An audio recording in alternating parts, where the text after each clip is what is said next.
Deuxième épisode sur le business de l'email marketing proposé par Ibrahim Kamara. Alors, dans cet épisode, je vais vous montrer les étapes que j'ai eu à développer et les prochaines étapes aussi qui vont suivre pour pouvoir mettre en place ce business et voir s'il fonctionne réellement. Donc, top, c'est parti.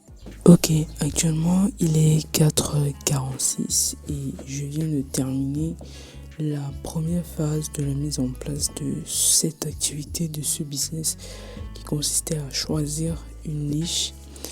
Et la niche que j'ai choisie ici après réflexion avec ChatGPT, c'était la niche développement personnel. Ensuite, il fallait définir l'offre précisément et préparer déjà tous les maquettes, si je peux dire, des messages à envoyer, que ce soit en DM, que ce soit sur mail, donc Gmail ou quoi que ce soit. Ensuite, mettre en place aussi un document qui va nous permettre de finaliser dans le cas où on a une réponse favorable, que ce soit par mail ou par DM. Donc j'ai déjà tout préparé dans un document Google Doc que j'ai mis en place grâce à l'IA, parce que le travail a été fait énormément grâce à l'IA.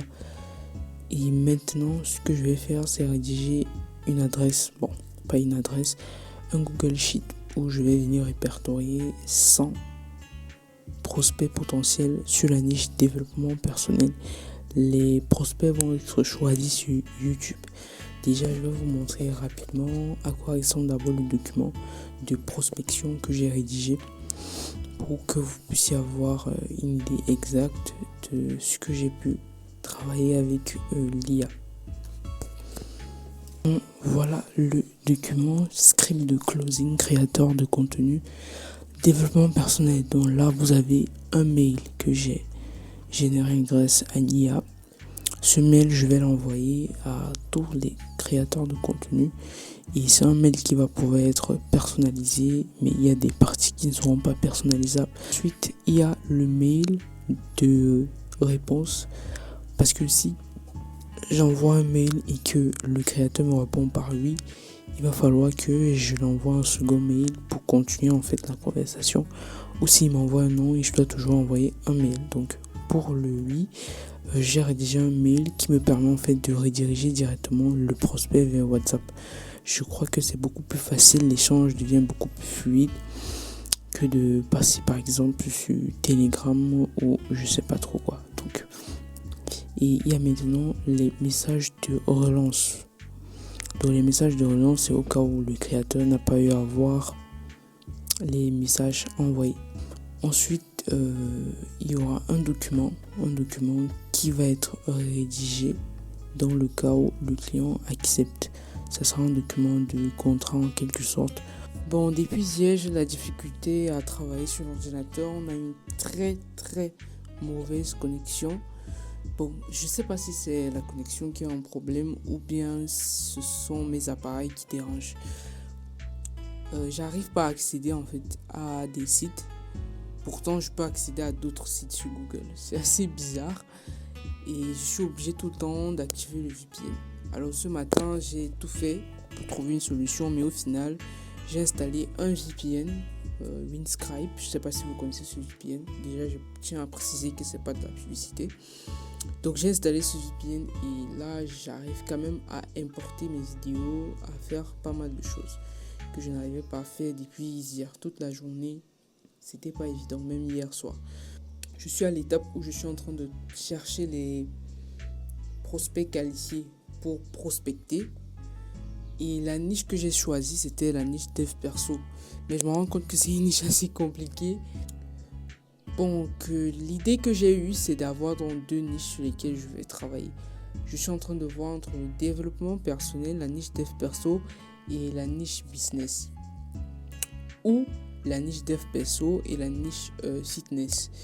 Je veux un peu toucher des niches où il manque en fait de compétences de monétisation via l'email marketing. Sinon, dans la niche business, je me dis, bon, ça peut être une idée que j'ai. Et je vais aussi essayer de checker là-bas. Donc, je risque peut-être de travailler sur 3 niches au lieu d'aller sur une seule et chercher à avoir au moins 50 potentiels prospects sur chaque niche.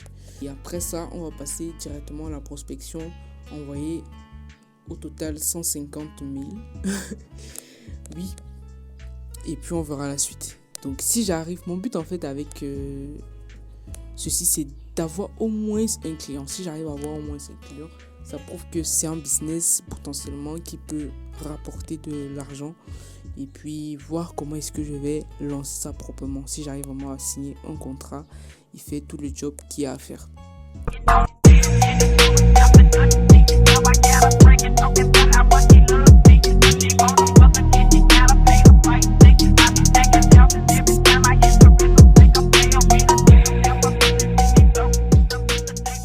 Donc je vous montre un peu. Ça c'est un peu là où vous voyez Briac, le Dandek. Je sais pas si c'est comme ça qu'on l'appelle. Ça, ce sont des chaînes dans la niche fitness, sport, tout ce qui est sport, fitness, calisthénie, je sais pas moi. Du coup, je vais un peu vous montrer les dizaines de personnes que j'ai pu avoir dans la niche développement personnel. Ok, là, il y a quasiment 9 créateurs que j'ai pu avoir. Comme je vous ai dit, c'est quelque chose d'extrêmement laborieux. Il y a plusieurs sections que je mets. Les sections nom du créateur, si c'est possible, nom de la chaîne, lien de la chaîne, vidéo ayant le mieux marché. Je le mets parce que ça va m'aider un peu dans la prospection quand je vais les envoyer les mails ou les messages sur Instagram, le nombre d'abonnés, le mail s'il en a mis, l'Insta et ensuite les notes. Les notes, c'est justement pour noter si le potentiel prospect a des services ou il n'en possède pas. C'est un peu ça. Et s'il en possède, mettre le lien peut-être de ses services. Donc voilà ce que je voulais vous montrer. On se dit à tout à l'heure pour la suite. Ciao.